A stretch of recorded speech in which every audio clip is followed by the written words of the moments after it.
Another day, another basketball stories na naman ang pagkikwentuhan natin. At ngayon nga, yung balitang dalawang bagong player ngayon ng Los Angeles Lakers. At ang balitang pagkuha ng Golden State Warriors kay Herb Jones at Trey Murphy III mula sa New Orleans Pelicans.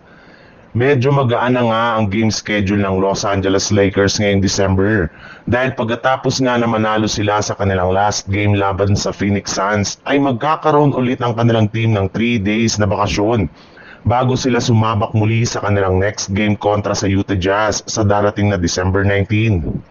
Yes, sa loob nga lang ng 9 na araw ay meron lang naman nga silang dalawang games which is pabor sa kanilang mga manlalaro na nagtamo ng injury sa kanilang mga pangangatawan kagaya na lang ni Austin Reeves na nagkaroon ng mild calf strain. At dahil napakahaba nga ng kanilang pahinga ay nagamit na nga ito ng kanilang batang players para mapabilis ang recovery nito mula sa kanyang injury. Sa katunayan, ibinulgar na nga ng isang Lakers insider na malaki nga daw ang tsansa na makabalik at makapaglaro na agad si Austin Reeves sa kanilang next game laban sa Utah Jazz. Maliban nga sa pagbabalik ni Austin Reeves, ay may lumabas na ring balita na meron na nga daw ngayong dalawang bagong player na target ngayon na makuha ng Lakers na kinabibilangan na Herb Jones mula sa New Orleans Pelicans at Kentavious Caldwell-Pope mula sa Memphis Grizzlies. Sa ibang balita naman, simula nga nang mabuhat ni Pat Spencer ang Golden State Warriors sa kanilang nakaraang 2-game win streak, ay marami na ngang umasa at magpapatuloy-tuloy na ang kanyang magagandang performance.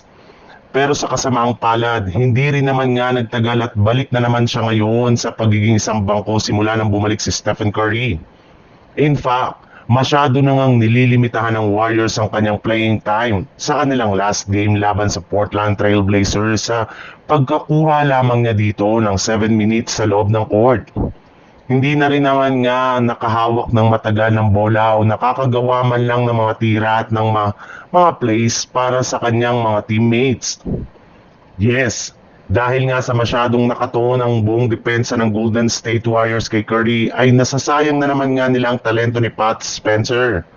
Hindi na naman nga nila napapakinabangan ang kanyang playmaking at scoring ability na naipamalas pa lang nito sa kanilang panalo noong nakarang araw laban sa Cleveland Cavaliers at Chicago Bulls. Kung inyong matatandaan, mas napapaikot nga ni Pat Spencer ang bola sa tuwing siya ay kanilang point guard at playmaker. Hindi katulad kay Stephen Curry na ginagawang predictable ang opensa ng Warriors. And since nga hindi gumagana ang ilang mga adjustment ng Golden State Warriors ay mukhang oras na nga daw para kunin na nila ang kanilang mga target na sina Herb Jones at Trey Murphy III mula sa New Orleans Pelicans.